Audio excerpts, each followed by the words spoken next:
नमस्कार दोस्तों, जय जोहार। मैं कौशल तिवारी और बिहनिया संध्या में आपका स्वागत है। मणिपुर 3 मई से जल रहा है और हिंसा रुकने का नाम ही नहीं ले रही। यानी डबल इंजन की सरकार वहां पूरी तरीके से फेल हो चुकी है।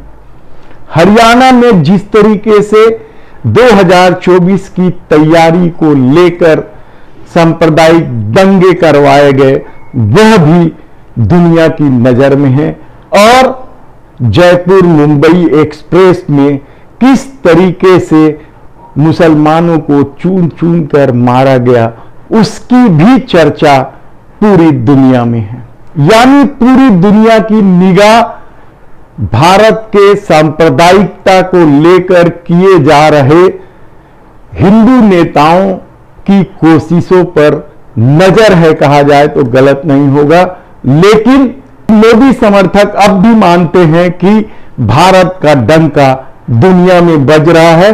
तो हम आपको बता दें कि ट्रेन में मुसलमानों को चून चून कर मारने की घटना और हरियाणा में हुए सांप्रदायिक दंगों को लेकर जिस तरीके से पूरी दुनिया में भारत की थू थू हो रही है, वैसे कभी नहीं हुई है। एक तरफ विदेशों में डंका बजाने, विश्व गुरु बनने जैसे कितने ही जुमले उछाले जाते हैं, लेकिन दूसरी तरफ दुनिया भर की मीडिया भारत में हो रहे सांप्रदायिक दंगों को लेकर मोदी सरकार की जो आलोचना कर रही है, वह भी बेहद ही शर्मनाक है, कहा जाए तो गलत नहीं होगा।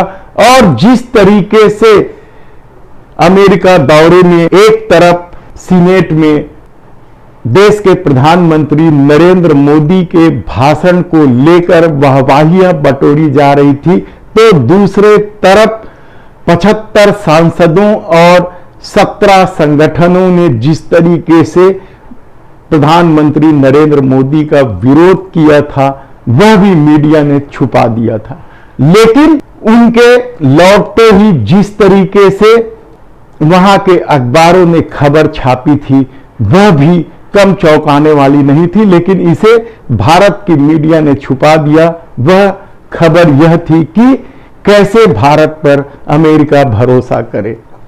यानी आप सोचिए कि इस दौर में भारत को लेकर किस तरीके से ये छीछा लेदर हो रही है, कहा जाए तो गलत नहीं होगा। और अब जब जयपुर मुंबई ट्रेन में गोलीबारी और हरियाणा में सांप्रदायिक हिंसा भड़कने को लेकर न्यूयॉर्क टाइम्स ने जो खबर छापी है, वह भी कम चौंकाने वाला नहीं है। न्यूयॉर्क टाइम्स ने जो खबर छापी है, जो लेख छपे हैं, उसमें उन्होंने साफ तौर पर हेडिंग ही लगा दी है कि भारत के हिंदू नेताओं की वजह से सांप्रदायिक दंगे हो रहे हैं। और भारत के हिंदू नेता कौन है, या किसी से छिपा नहीं है। पहले भी अमेरिका ने आरएसएस, बजरंग दल जैसे संस्थानों को लेकर कड़ी टिप्पणी की है, लेकिन कट्टर हिंदूवादी संगठन इस बात को मानने को तैयार ही नहीं है। उन्हें तो 2024 की सत्ता दिख रही है।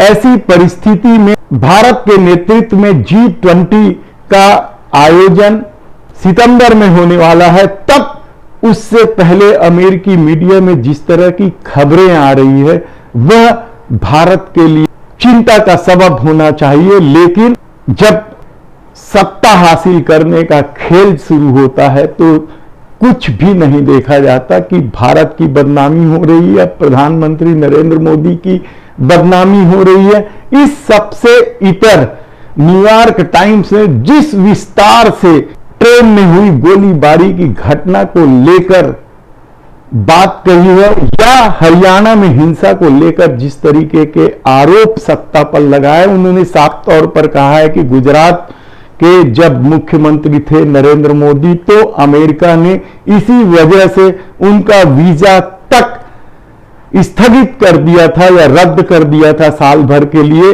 लेकिन और जब भारत सरकार उनके नेतृत्व में चल रहा है, तब हिंदूवादी संगठन और ज्यादा चरमपंथी हो गए हैं, या और ज्यादा कट्टर होकर खुलकर सामने आ गए हैं। इसे लेकर लंबा चौड़ा लेख लिखा गया है।